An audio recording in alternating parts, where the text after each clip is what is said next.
নাম হয়ে গেল দক্ষিণেশ্বরী মা, ভক্তিমতী মায়েরা।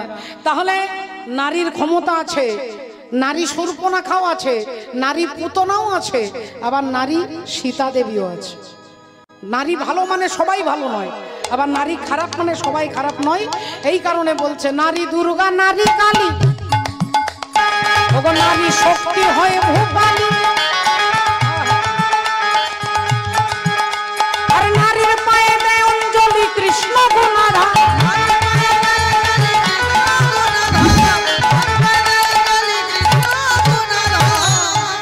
ও নারীর পদ তলে শুয়ে আছে, ও নারীর পদ